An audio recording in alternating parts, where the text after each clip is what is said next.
Building an event-driven architecture? Is your database a bottleneck? Consider RavenDB. Indexes are compiled ahead of time, making your queries up to 3,000 times faster at runtime. With support for distributed transactions, real-time data, and ETL for Kafka and SQL Server, RavenDB won't be your bottleneck. Learn more at ravendb.net.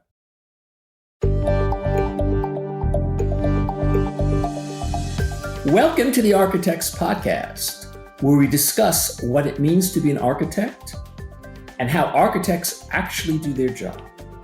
Today's guest is Tracy Bannon, who is Senior Principal at MITRE. She sees herself as a passionate software architect and change agent who also puts out the Real Technologists podcast. It's great to have you here on the podcast, and I'd like to start out by asking you, were you trained as an architect? How'd you become an architect? It's not like you woke up one morning and decided, today I'm going to be an architect. Well, I am of a certain age that the term software architect didn't exist when I started my career. And what's interesting about it is that I am very, very close with my older brother, very good friends. And he is truly a building architect. And to this day, we spar about whether or not I'm actually an architect. He claims that word for his domain. But we shared a lot from a mentality perspective always about how we approached problem solving. Both of us are techno geeks in our spare time. So how did I get to be an architect? I grew into it along the way. I always thought about things from a big picture perspective, and I naturally graduated or evolved towards that. But no formal training at first. Until there became opportunities for training in that area, right? I have my SEI certifications, right, working with Software Engineering Institute. That I did not go back to get a second degree in software architecture because you won't find one. You'll only find software engineering. So there we are, woefully uneducated as an entire people group, in my opinion, which is why it's so important for us to have podcasts like this and keep reaching out to the next generation. Don't get me started about software engineering, whether it's engineering or not. We could have some fun with that. Yes. So as you became educated as an architect, you must have found certain resources that were useful. And at the same time, you found certain problems occurring over and over again that the resources either didn't address or addressed only from a theoretical point of view. What were those issues, and do they still exist today? One of the things that I'm sure you read The Mythical Mad Month at some point in time, and he talks about how written in the 1960s, how software was late and over budget, and it's still late and over budget, 50, 60 years later. Mm-hmm. It's funny that you bring that up. I have it on the shelf behind me because it's one of those references that you go back to, and there are little bits and quotes that are there. I'd actually assert that since that time, maybe even before that, we've been doing a bad job. We've been writing crappy code for 50, 60 years. And, you and I as architects have been trying to elevate that craft, right? So things that I always found that would drive me batty were lack of repeatability. So people would be in two different rooms in the same building and solving things very differently, but unnecessarily. So as the culture of having design patterns started to emerge, right? Grady Booch, yeah, Grady, and all the others, I was an immediate adopter because it just made sense. It immediately made sense to me. So I love patterns and practices. I actually have in some of my bios how much I love patterns and practices because it's not the answer, but it's a logical way to think about it. And it helps us to stop talking about architecture as though it's a whole lot of art and a little bit of science, because we're scientists at the end of the day. We are dealing with, there's a certain amount of repeatability. Yes, there's a flair of artistic creation to it.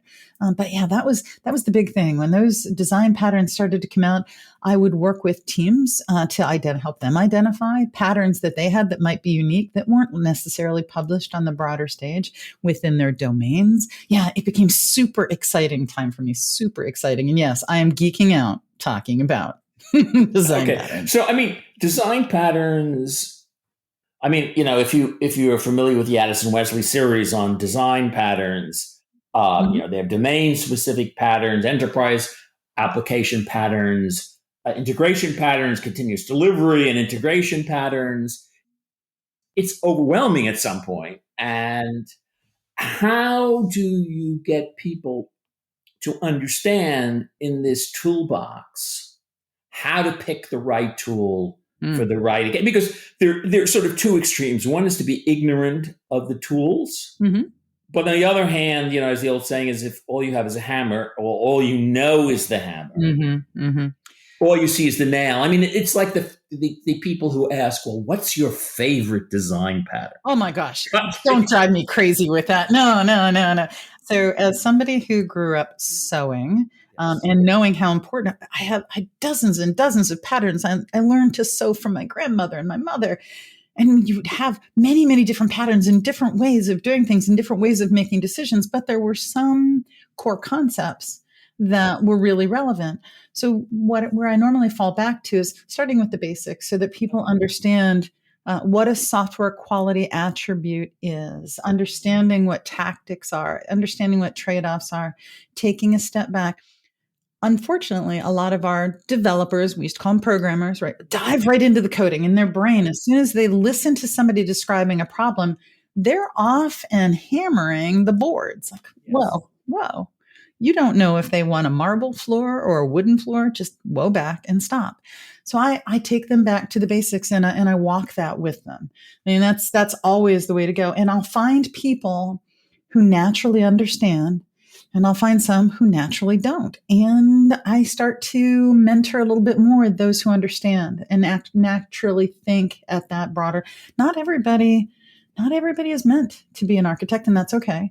But when I find them, I mentor them even more. Doesn't mean that you can't grow into that. Doesn't mean that you can't learn the sciences, can't apply it. It doesn't mean that.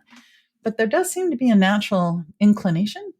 I'd like to come back to that a little bit later. People should not think of architect as the next step in their development. That architects and developers are two different, just like they're built, go back to your example before with your brother, just like they're building architects and carpenters and masons and people who do kitchens. They're all respectable opportunities and jobs. So let's put that aside. But I do. Hold on. I would hope that what we're not telling anybody, nobody is assuming that there is a job progression that says you're going to start as an entry-level developer. And I'm not even going to go that whole full stack malarkey. Don't get me going there. But then the natural thing is that you're going to be the tech lead, and then you're going to be the lead engineer, and then you're going to be the app arc, and then you're going to be the solution arc, and then you're going to be the enterprise arc. Like, no. There's not a direct progression like that. I agree with you, but you'd be surprised how many people think there is a progression. So I want to come back to that in a little bit. But since you brought up the design patterns, I want to sort of explore that in a little and bring it down to a very concrete level. One of my bugaboos is people who sort of advocate this TDD, test-driven development, or what's the other acronym for TDD? It's escaping me. Test-driven? Test-driven is one of them. And then so they say, you don't design, you develop the tests for. So this is my problem with it, and I'd like to see what you react to it. If you design a test, you have to have something that you're testing, which means you have a class in mind that you have to test. And that class you didn't pull out of anywhere. You had a design in your mind to begin with. So to say that you don't design and you let it's fallacious. It is a misinterpretation of the intent of test-driven development. It's like, come on. This is one of the reasons that I like design patterns, because they are patterns. They're not a single recipe. This is how you do it. Right. Unfortunately, with a lot of other words that we have, this is agile and this is what it means. Agile means no architecture, no documentation. Everything emerges from the muck. No, it doesn't mean that at all. It's the same thing. It's the same thing, that we're talking about here is there's a lack of understanding. Test-driven development the entire premise is that you have a good understanding of the requirements. I'm not going to say user stories. I'm going to say requirements. You understand what is necessary, and you can start in engaging with the end users. I would hope the end users, you would start to gain a sense of, and yes, it does start to reflect. It does start to reflect what the ultimate design is. So yes, you are projecting design bias into test. So there's a design bias there. However, the best tests, in my experience, are those that properly reflect the requirements. So I actually like the concept. It's damn hard to do. It's really, really hard. What makes it really hard to do, and you've raised a very interesting point, is how do you find out requirements? I used to, when people ask me what I do, I basically say that I do three things in my programming career over the God knows how many years. I started, oh my God, in 1982 in the programming business. Okay. Till this day, I say I've done three things. Insert levels of indirection, trade off space and time, and three, try to get my clients to tell me what they really want.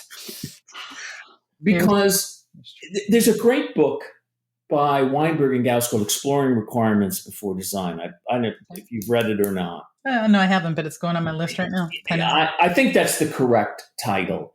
The difficulty is that people try to develop a recipe for doing these things, but you can only have this recipe. I mean, I don't know if you remember when the people want to have requirements design languages. That was a thing about 30 years ago. So then the book is sort of Jerry Weinberg always had a very humorous way of doing things.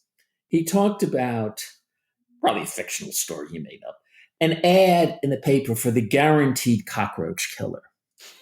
So you sent away $5 or whatever it was, and you got back 2 blocks and an instruction sheet. One was a circular block that was larger than the other circular block. And the instruction said, put cockroach on smaller block, take larger block, smash on smaller block, guaranteed cockroach killer. The problem was, of course, is getting the cockroach on the block to begin with. And that's what requirements is like. Once you have some idea what the requirements are, you can proceed with TDD, you can proceed in a way, but it is an entirely different skill set. And a very difficult skill set. And it's also why I push back on some of my colleagues and friends about saying that your delivery team does it all. It does everything. They soup to nuts, from vision to fielded operations. You build it, you run it. And I'm not going to indict any of my pals, but I'm going to say that sometimes I think to myself, no. I want to have a human factors engineer, somebody who's really good with interacting, facilitation. Sometimes that heads down developer, coder, whatever you want to call him, her, it, whatever you want to call them, sometimes that's not their skill set, and that's okay. So there's room at the table for a lot of people with a lot of different kinds of capabilities. That's what's so wonderful about software engineering. That's what's so wonderful about software architecture. That's the whole thing, right? There's so much available. The requirements piece, I do think you do need to have people who are facilitating the conversation, whether they're technical or not. You need to have people who are able to help facilitate the conversation, to start to draw those things out. Yeah, you can, depending on what you're doing, there's some jumpstart checklists out there. If you're doing something with ERP systems, well, first of all, I apologize and feel bad for you in life, but that's a whole nother conversation. But there are things that can help to jumpstart that, but it does take somebody who is really focused on listening and not jumping ahead to design.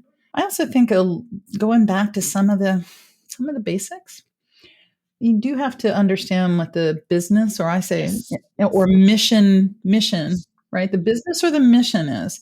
If we go back to requirements analysis, if we go back to what we learned in college, that still rings true. You start with what the business or mission context is. What are those imperatives and objectives? Those come forward into the highest level requirements. It has to be able to, this is the big vision, and that kind of hierarchical thinking still has to happen. That's the problem, though, with some of these interesting concepts that say, we're not having architects anymore. We're not having, this big upfront design. Oh, stop. Let's think somebody ultimately is paying for this thing to be built. Somebody somewhere has a vision on what they want it to be.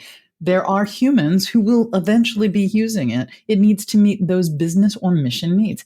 It has to start with that. Even Steve Jobs had an idea, yes, in mind. So what you're saying seems to say that it's a skill set where somebody has to understand the business language. Somebody has to understand technology, because very often people, and I've seen this phenomenon both at the macro and micro level, that people think that just because it's easy to express in English, it's easy to program. And conversely, sometimes because it's hard to express in English, it's hard to program. And there's somebody who has to understand both these things in order to facilitate that conversation. I think that's a really good point. And I think it's not only architects that do that, but I do think that is one of the things that I look for in an architect is the ability to understand. One of the things that I like about being an architect, that I love about being an architect, is actually parachuting into a new domain space, someplace I've never been before, and finding the smart person who understands that domain. Yes. And learning and getting smart and having them at my right and having whoever is the deepest technologist that I know in this space already, right on the left and the right of me, helping to guide this forward. That to me is the beauty of architecture. It is that collaboration and getting to that, that cognitive diversity at the table to make this happen. And I think actually just to sort of close this loop about requirements, to give a sort of a very concrete example that people may not think of, is that people think when they get requirements, they like to ask questions, especially leading questions. Do you want X or do you want Y? And the problem with that is that leads people in a direction that they may not want to go. So even in the idea of people who think, oh, I know how to ask questions, there's a skill in asking appropriately open-minded but yet restricted types of questions. Just to give a simple example of a skill that a lot of people don't have that you need to find requirements. This is why one of the reasons that I love the concepts of persona-based design, of journey maps. Some people would say, oh, that's a touchy-feely. Oh, gosh, no. I know that in my lifetime, where we didn't have that, when we didn't have somebody concerned about the human, we made some really ugly stuff that was really effectively efficient to how we wanted to code those things. But understanding how people do live their lives, and when we start to look at it and apply that human lens, what a difference it makes. So as much as all of our engineers are engineers, as much as all of our developers are developers, all of our technologists need to at least have some basics in these ways of thinking and at least being exposed to it. They might not be good at it. They might not be great at it. They might not want to do it. They might have to be buddied up with somebody else. That's okay. But it is a part of that design. And you also have to think out of the box. Because one of my favorite examples of this happened, I think, in the 1960s.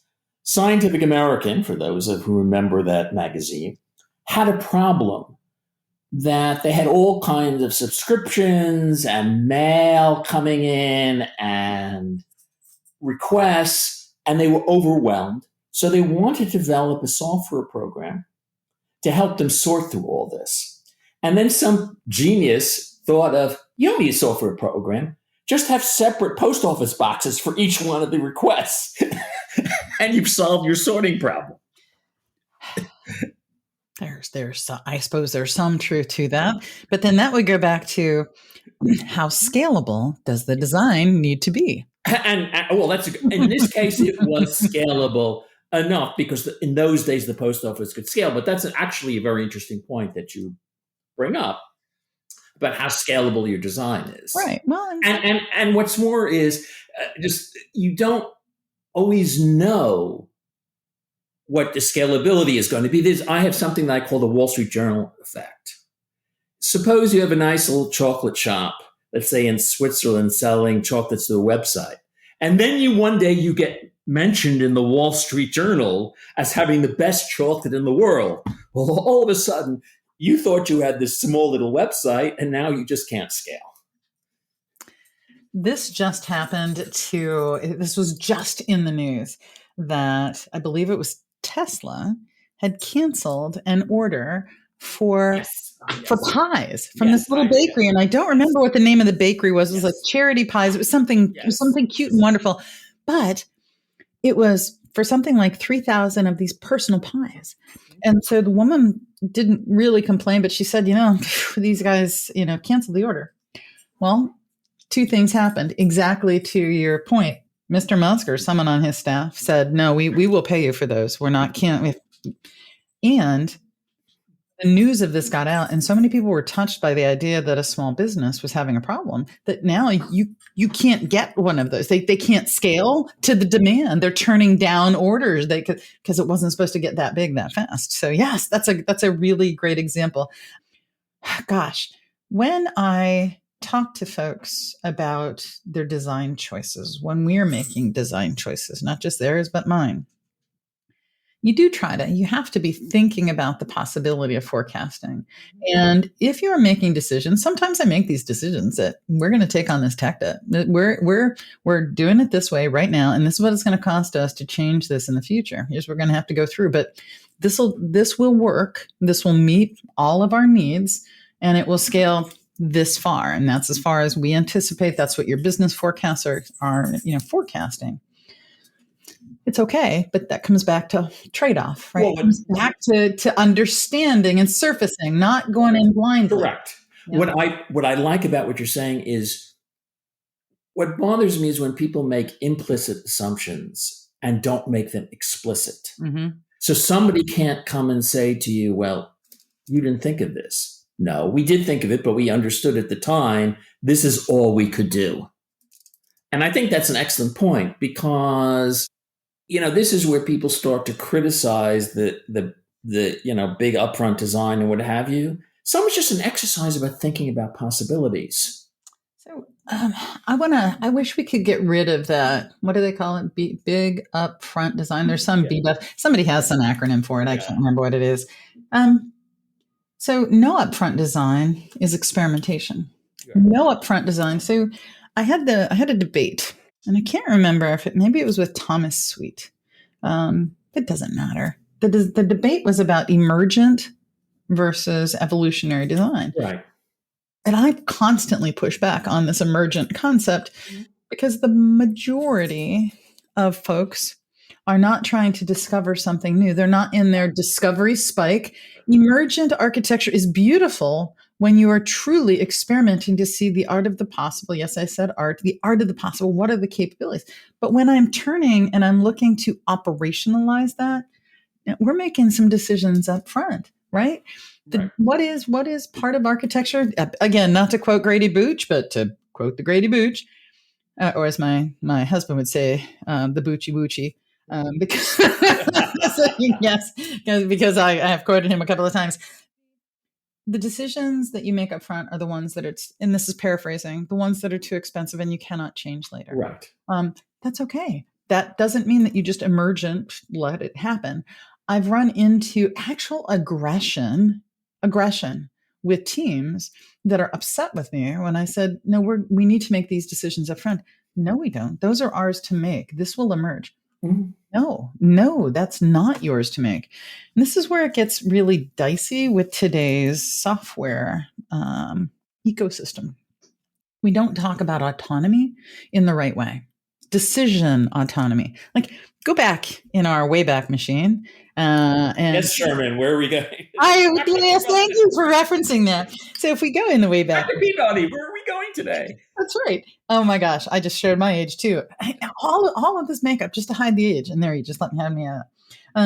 So go into the Wayback Machine. When we talk about autonomy, it's often like talking about variable scope, right? So where are you scoping your variable to? Is it scoped within a function? Is it scoped at a class level? Is it a global variable, right? Whoop, whoop, whoop. Warning, warning. Don't you know that global variables cause cancer in 100% of the laboratory rats? I like that. I like that. Well, it's the same thing with autonomy. There are scopes of autonomy.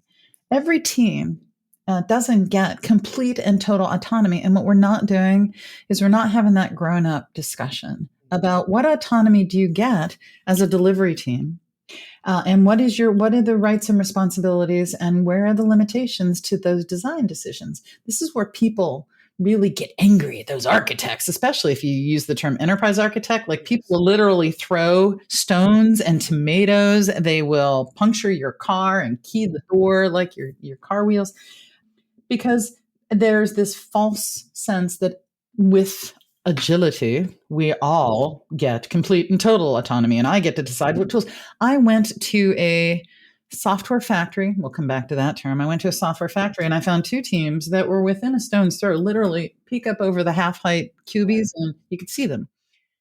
And they had decided on different technologies for the front end. React and Vue. Why?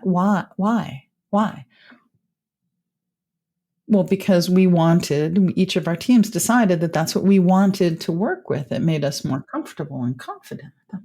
Do you realize that you're going to be deploying onto the same infrastructure? And your small teams, as part of a slightly larger pool, I appreciate that you wanted to experiment, but should we have those two languages? Tell me why you picked them. They couldn't justify why they had opted to have two different things in this same small space. Maybe someone just read a magazine article the day before. Well, that's exactly what it was. But, it takes me back to something that you kind of triggered me earlier, but you didn't know it. One of the things that drives me crazy is the common sensicality of writing things down. And I'm not talking about these toe gaff, do daff. I'm not talking about that. But I'm talking about when you make a decision, write it down. Make an architectural decision record. It can be itty bitty. But just, Tracy made this decision today. Context, we don't have a license for that. And it's going to take 8 months to get the new license or acquisition or whatever else.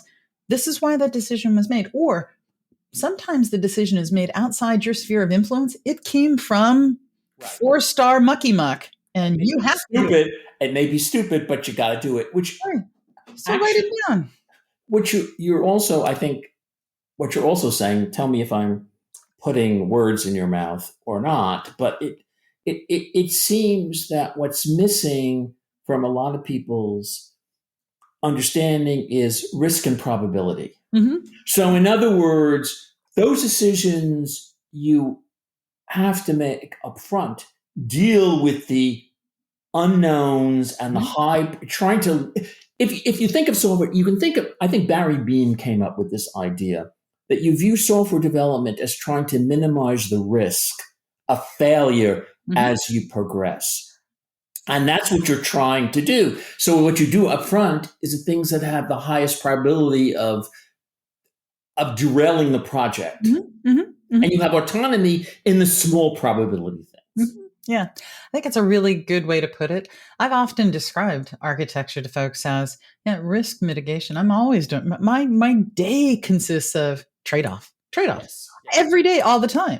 And at the bottom of that, what is that trade-off? Yeah, there's an element of risk to all of this. And I'm helping people understand if we're balancing things, right? We don't put everything in saying you're only getting, you get security, but you don't get performance. No, we're balancing those off, right? When we're trading off on the abilities and figuring these things out, what are our tactics that we're going to use? Yeah, it's risk. And I like the way that you phrased it. So how do we help the next gen? Assuming there will be a next gen. We'll see what happens with AI. That's another conversation for another day. How do we help them to understand that trade-off analysis is a good thing? Developers don't spend 100% of their day writing code. That's not what a developer does. If that's what you want to do, you need to be a small shop guy all off on your own. And that's fine. You go do that. But that's not what it means to build it in the context of delivering within an organization. It can be a small organization, but any organization, that's not what a developer does all day.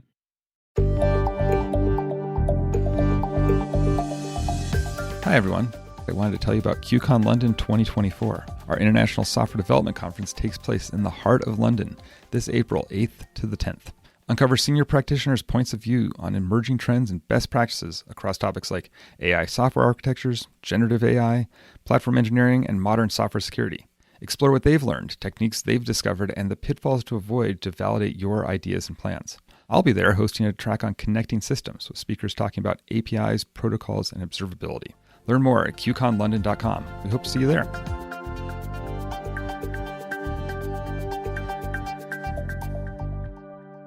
The other thing that struck me about your example about the people doing the two front ends, and I'm going to use this to loop back into the conversation about developers and architects, is that they don't understand or appear not to understand that in the global perspective, by picking two different UI designs, you've made the programmer hiring decision harder. In other words, one of the risk factors is to find the people to do the project. And if you pick two technologies, you now don't, instead of, let's say, 8 people to deal with the user interface, you only have 4. And people get sick, people leave, technologies advance, and you have to become expertise. These are all kinds of very subtle risk factors that people who demand autonomy don't very often understand.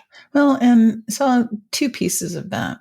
One, if they don't understand, you and I probably need to fall on our swords and take some responsibility for it, because part of being an architect is being a mentor. Yes. And even if you are an architect in a big organization, you have to bring people in your wake. If you are taking on an architectural role and you're blending that with your day-to-day coding, that's fine.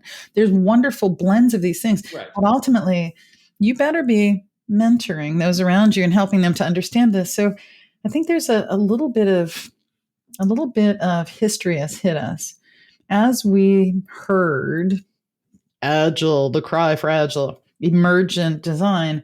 We were also hit on the head many times to say, we don't need no stinking architects. Right. I was actually told by somebody 2 years ago, we're laying out. I have a whole talk on that. Okay. We don't need no, which if you go on the InfoQ site, it's recorded. I did it many, many years ago. And well, it's coming back. It's coming to haunt us, because what happened was, for a better part of a decade, even longer than that, folks said, we're not hiring that. We're just hiring software engineers. We need engineers more than architects. We could have a debate on another day on the difference between an engineer and an architect, because I can tell you that I sit on both sides of that fence. Well, that's why I want to get back to this whole idea of the different skill sets between developers and architects, that you need both, and one is not the career succession path of the other, and one is not the boss of the other. No, I'm a mentor. I'm a facilitator. I am an expert coming in to provide pragmatic guidance. I don't write the code day in and day out with the team. I'm not making all of the nuanced decisions that they're making day in and day out. Now, I'd like to think that I could sit there and do that. I'm going to be slower than they are at this point, right? I'm not cranking that code on a daily basis, but do I still crank the code? Yeah, I have to. In my opinion, this is Bannon's opinion. I've had a lot of contentious conversations with folks who say, I'm a solution architect. Well, what technologies do you dabble with? Well, I'm touched code in about 20 years. Your intuition has gone to shot. Exactly. Right. You have to, is it Gregor Hope who came up with the elevator architect? I love his analogy here. It's, if you're going to be an architect and have that mindset, you need to be able to go from the boiler room to the boardroom. Right. And you need to be able to communicate, but it also means that you have to, in order to be trusted, you have to bring your chops to the table. So if I have somebody that's showing me, if I have the boxes and lines person, and that happens, tell me how this looks good. Don't you know architects only speak UML? If that, they speak, they don't even speak Visio, they speak PowerPoint. Yes. Well, don't you know there's a compiler now to go from PowerPoint to code? We will see some pretty incredible stuff on the horizon that will be able to take some version of intermediate language diagrams and turn it into code. But I have a bias on that, but another discussion for another time. Before we move on to the questions that I like to ask all my architects, is there anything else that you want to bring up that thoughts occurred to you about, the SDLC pipeline or anything that really bothers you on a day-to-day basis? Let's see. There are probably quite a number of different things that are frustrating. I think lack of taxonomy is probably one of the killers in any organization. You and I don't agree on what that word means, and with that comes so much nuance, and with that comes muscle memory and process issues. That's something that just drives me crazy on a daily basis. The other thing is probably around people when they talk about DevOps and DevSecOps. There's a big divide over what that really means. Is it from code commit across an automated pipeline into production, or does it go back to vision? Does it include design? Does it include all the other aspects?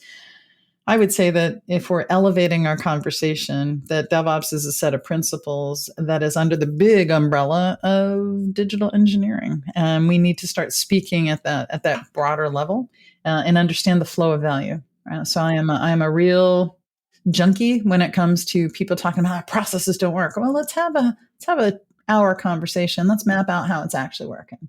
I'm not talking about Lean Six Sigma value streaming. I'm talking about let's find the waste. Or let's look at our particular problem and figure out what the appropriate, using some of these ideas from other places, what makes sense here. But you also said something that I just want to expand a little bit on, because it has to do with architectures. One of the constraints on architecting a system is to make something deliverable.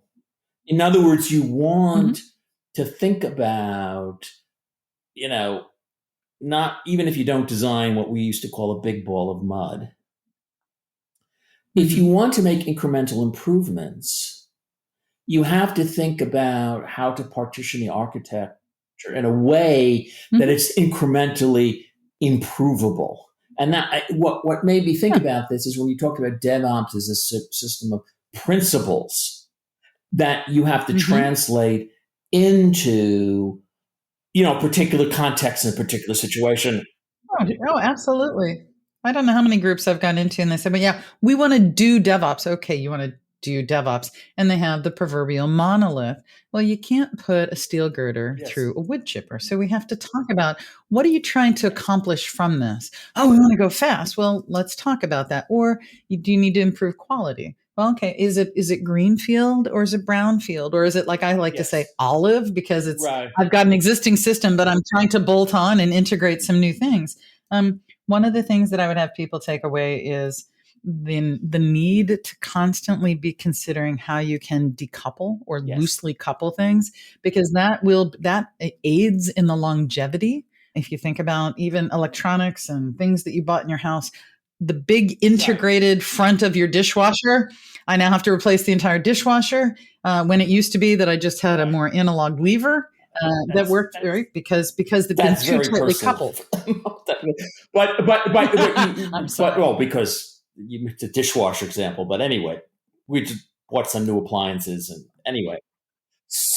But you also raise another concept, which is something that for another time to explore in depth, but I think it's worth mentioning: the difference between loose and essential coupling.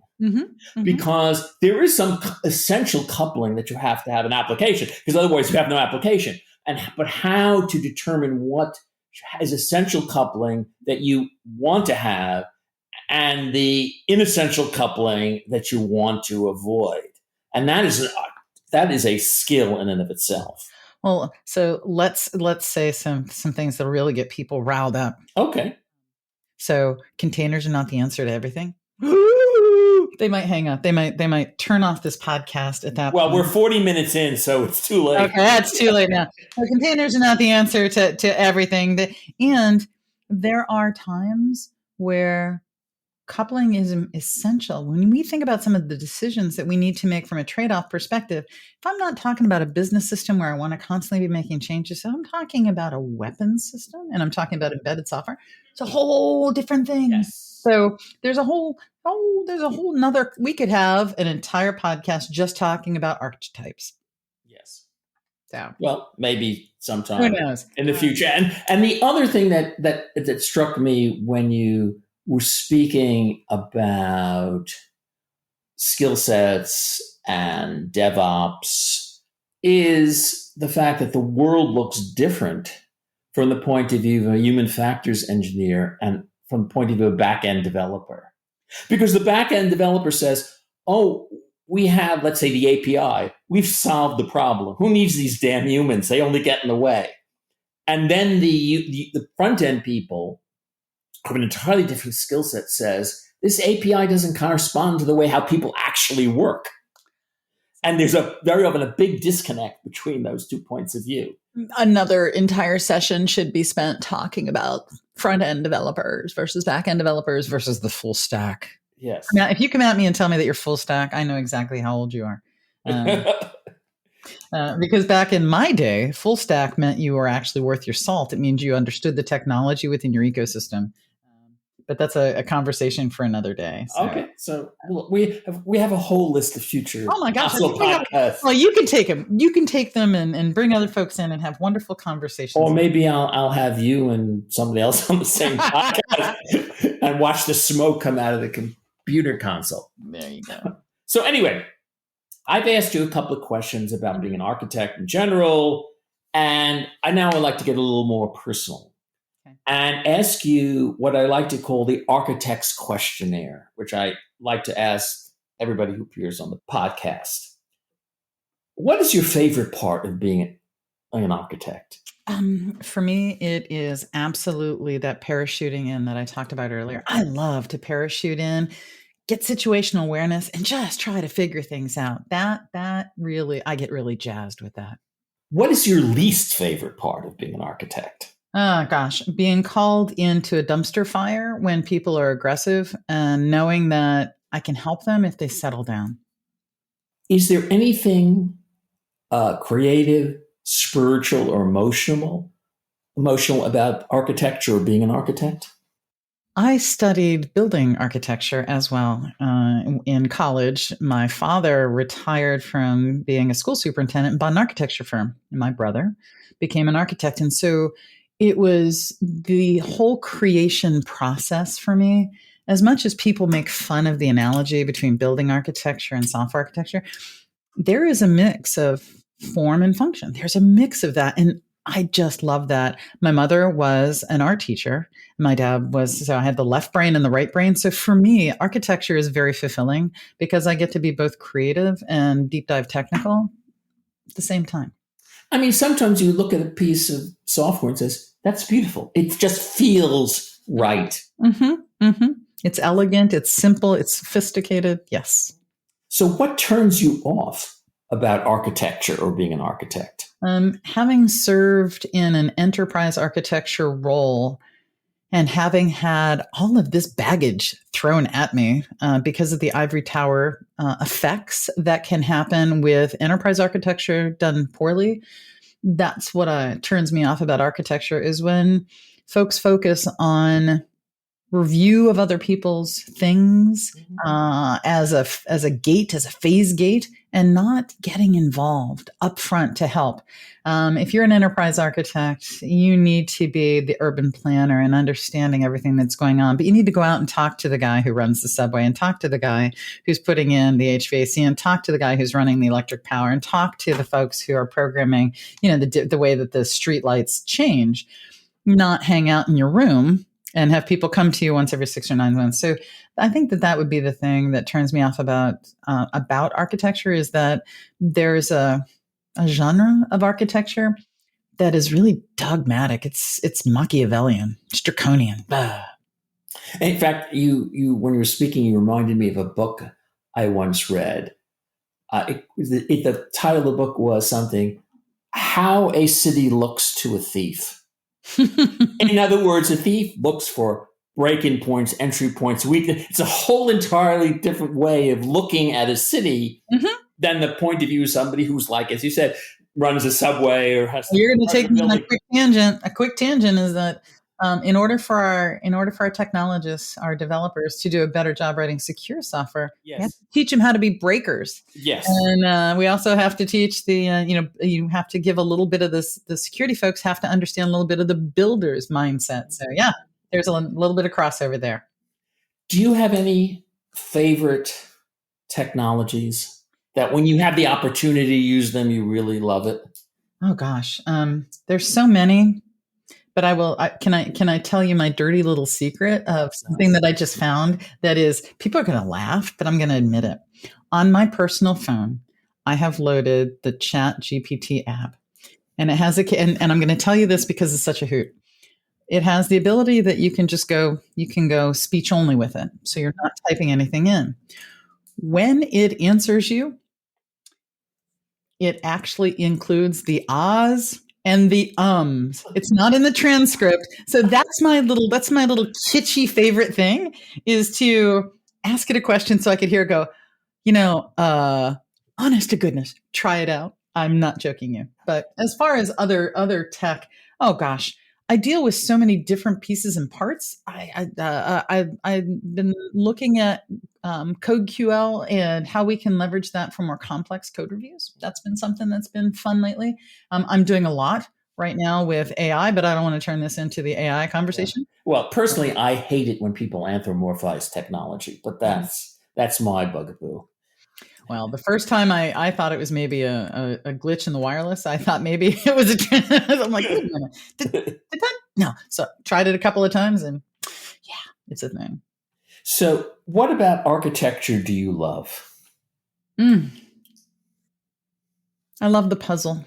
I love looking at things and trying to frame it in ways that, from my contextual understanding right now, but I love how it stretches me because, man, wait, there's a whole new way to do this? Oh, so not being closed-minded, like the ability to constantly learn, and I mean really learn from all kinds of different folks, different perspectives, better in different ways. My way is not always the right way. Don't let anybody hear that, but it's true. So architecture stretches me. I would say that it's that piece of it. What about architecture do you hate? I don't know. There are some times where I know the right thing to do is to make sure that something is noted down when I need to put it into a model. There are some times where doing the right thing is a little long in the tooth. I would say that those are the things that I hate, but I also know it's necessary. So, it's like being an athlete. You know that, you can take off Saturdays and have some carbs then, but, during the week, you're not carb loading. So I think it's kind of the same thing as there are some things that are long in the tooth that you got to do. You have to do because you have to do them. You got to do them and it's the right thing to do. What profession other than being an architect would you like to attempt? It's actually tangential. I love to help people. And one of the ways that I'm starting to do that is what you and I are doing right now. Getting out there and telling stories. So it's a flavor of teaching. So I don't think I'll ever become a in-classroom educator. But I think that's what I would do. I would do more of that. I would do more sharing. I would do more podcasting. I would do, whether for money or for not. It's just so enjoyable to have conversations with folks and help other people get smart through those. Mm-hmm. I mean, it might be, interesting to do a podcast in front of other people and let them ask questions at the end of the podcast. Ooh, challenge accepted. Yes. Do you ever see yourself not being an architect anymore? No, because it's so much a part of who I am. Whether I'm building software or not, that was not the question. Just to dissect that just a little bit. My kids, I drive them batty, but they'll ask me a question. They'll say, "We already thought about the risk, Mom." Well, yes, I'm glad. So you thought about the risk. Tell me about it. So I think it's a natural part of who I am. So no, I don't think I'll never not be an architect. It'll be, to what degree am I practicing it based on somebody else's definition. And when a project is done, what do you like to hear from the client or team? A sincere thank you. I want to hear their delight. I want to hear something that I know that I brought value. I don't just want it to be the dollar. I don't just want it to be the throughput. There's something to be said about somebody looking you in the face and going, yeah, thank you. You got it right. Well, this was wonderful. Is there anything else you feel I should ask, or anything else you want to bring up before we? I am decades old with many things to talk about, and I don't have any particular platform to bring forward other than we do need to be cognizant of other people. We do need to be aware of cognitive diversity. It means something, and I'm just going to leave it at that because it's all, for me, it all comes down to cognitive diversity. I don't care all those other platforms and other things. I'm not talking about that. I'm talking about the ability to have a conversation and to learn from that conversation. Do it, people. Talk to other people. Thank you very much. I think we have to do this again sometime, but it was wonderful. And thank you very much for being on the podcast. You betcha. Thank you for the invite.